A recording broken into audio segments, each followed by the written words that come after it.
it's Prowl 1701 here. Today I have a Patreon request. I'm going to be ranking the Tardis interiors. I've done this before, but it was several years back when the channel was young, and I thought it was a good time to revisit this as well. It's a very good Patreon request, because I know some of my choices have changed, and some of them are really hard to pick between. Like right now, I'm looking at the list going, do I need to flip the top two? It's really hard to pick on those top two. But I've got 16. It's hard for me to keep up with sometimes just how many Tardis interiors they are. I came up with 16. That's what we're going to go with. At the bottom of the list, in last place, we have the 13th Doctor's Tardis. I do not get into this Tardis with its crystal look. I don't like the crystal column. I don't like the crystal little side things that go up and down. And I hate the lighting. I can't stand the lighting at all. It's dark, and I guess it's supposed to be ambient lighting. It doesn't work. It's too dark. Matter of fact, I think Jodie looked better in Gatwa's TARDIS in her brief cameo there. I think that worked way better for her. I just don't get into this TARDIS. It's uninteresting. It's uninspired. Nope. Huge pass. Next on the list is the War Doctor's TARDIS, because it really is just a combination, kind of a halfway point between the classic series TARDIS and the grunge TARDIS that 9 and 10 have. And those in the RTD1 era, it's really just a mishmash of those, which while completely ignoring the 8th Doctor TARDIS. And that's just, it feels lazy. It just feels lazy. Let's take classic, let's take modern, let's slap them together, and this is what we get. It just feels uninspired. Next on the list is the Salad Bowl TARDIS Pertwee has in the Time Monster. I always think of the TARDIS walls, and that one is just salad bowls. They look like salad bowls to me, and they're just, I can see why between seasons that set got damaged, and Barry Letts, who hated it, had to replace it with another one. I've always wondered about it getting damaged. But yeah, that one's just, I like the Time Monster, underrated story that TARDIS is dreadful, which also doubles as the Master's TARDIS, really. Next is the Grunge TARDIS, the 9 to 10 TARDIS. I always like to think of it as the Grunge TARDIS after that comment from Day of the Doctor. It fits. I just don't get into this. I liked it more at the time. It was a nice, new, fresh take on the TARDIS while still keeping hints of the classic TARDIS in there. The console being round instead of like a hexagon doesn't work for me. I like the column. The column going all the way to the roof I like. And the walls are okay, but again, I don't like that darker lighting as much in it. And it looks smaller to me. Something about the size of it. I mean, I'm sure it's bigger than a classic TARDIS, but something about the way it's designed looks smaller. Maybe it's because it's more of a dome shape, I think. But it just looks like that awkward teenage phase of a TARDIS, and it's just not as good to me. It's not bad by any means, but it doesn't inspire me the way one's higher on the list does. Next is the Pertwee 3 TARDIS, I think is what I wrote it as. Basically the Pertwee TARDIS from season, was it 10 and 11? Is that right? The final Pertwee TARDIS. Let's put it that way. I like that. I like the way the roundels and the wall look. I like the TARDIS. It's nice. It has a nice classic TARDIS look to it. Next up is Matt Smith's second TARDIS, the one that would later be redone for Peter Capaldi. I like the Capaldi version better, which is different than how I used to feel. I used to prefer this Matt Smith TARDIS, Matt's first TARDIS over it. Because it is a little different. It doesn't have all the bookshelves and stuff. It has a less lived-in look, and then of course you have the TARDIS column having the green lights as opposed to the yellow lights. I used to prefer the green lights, but the yellow lights have grown on me. I like this TARDIS a lot. I love the actual set. I like the way the staircases work. I love the gray design. It looks like a ship. I tend to love when TARDIS consoles reach to the ceiling. That appeals to me here. The green light looks good. It very fits how the 11th Doctor is at this point in his life after losing Amy. I like the column at the top with the Gallifreyan symbols on it. And I like the walls. It's just a nice TARDIS. The green lighting, while I like, though, isn't my favorite in the world, though. I feel like the yellow lighting for Capaldi's is better, and we'll get to it higher on the list. Next is the Matt 1 TARDIS, Matt Smith's first TARDIS. I like this. I love the asymmetry of it and how it's just kind of bonkers and all over the place. I like the lighting in this one. I don't really care for the column, which just has that one, looks like blown glass piece, which is the nice thing to call it. When it's, that's an odd design choice.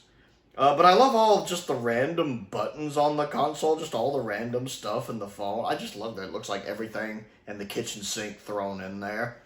Again, I love the lighting. I love the setup. I like the fact it's everywhere. I like the glass floor. I like the fact you can go underneath it and work. It's a really fun TARDIS, which really fits Series 5 and 6 Matt Smith, in my opinion.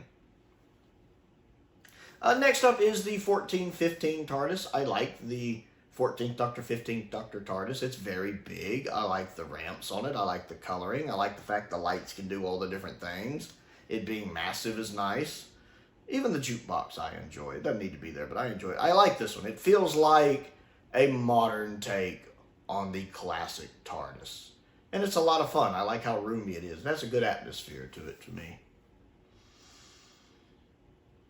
Next is the 80s TARDIS post, well, the 5 Doctors and on. Basically, the TARDIS used from the 5 Doctors through the end of the series. I like this one. The central column looks nice. It's a little too done up with the crystalline look. I tend to prefer the earlier ones where it has a more simplified rotor, but it still looks good. I feel like the console has too much going on in it, though. There's too many buttons and screens. It's a little overloaded. Less knobs and pulleys and more buttons, and I don't like that as much. The walls look good, though, and the viewer is an improvement. I do like the viewer a lot and the little lines on the viewer. But still, I tend to love Classic Who TARDISes, so this one definitely fits in well there for me. The next one I have on here is Baker 1. I think this is the TARDIS I'm thinking of, maybe used in Season 13. I think that's different than Pertwee's final TARDIS. I'm not 100% certain. I'm trying to remember if I have this right. I don't think the roundels on the walls were quite as pronounced here. I'm trying to remember.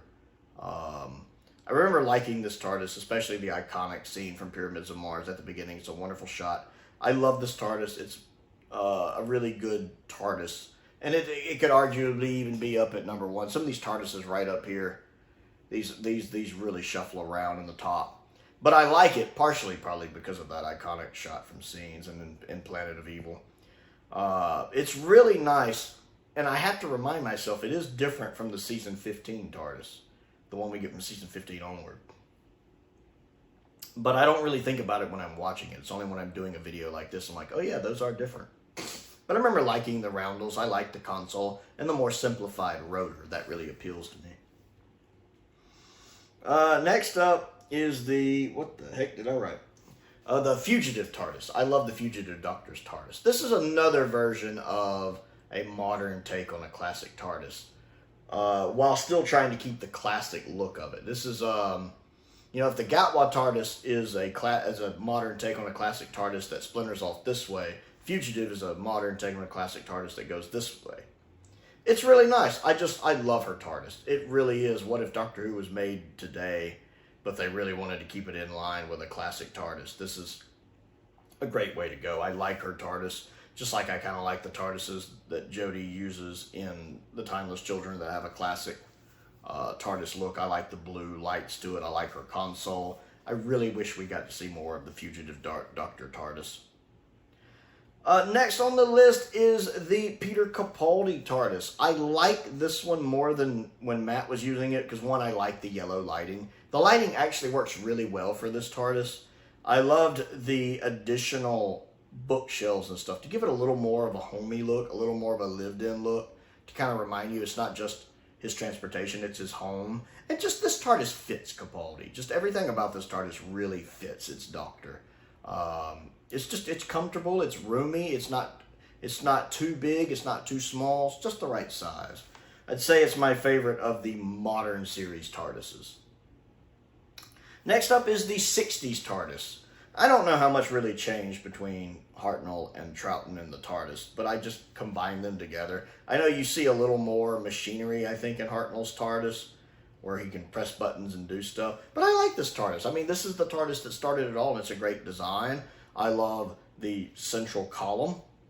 I love the control console. It's just a magnificent, clever design. I love the way the roundels look on the wall. All TARDISes in one way or another derive from this TARDIS, and it's so iconic. It's got to be high up here. And I love watching Hartnell and Troughton work at it. There's that one wall that's obviously a flat wall with the roundels drawn on, which is a little off-putting, but that's just the only minor nitpick I have.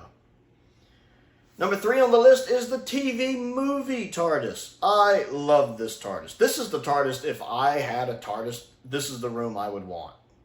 Because it does have that, this is a home feel. This is where he lives feel to it, more than any other TARDIS. The 8th Doctor TARDIS, you really get that sense of, it's huge. I love the central console. This is the first time I think we had a console where the rotor goes all the way up to the ceiling.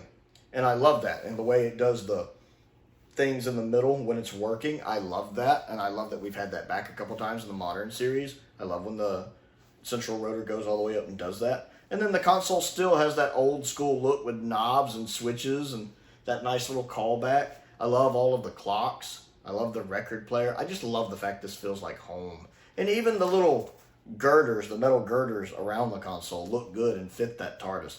Really, really one of the best things to come out of the TV movie.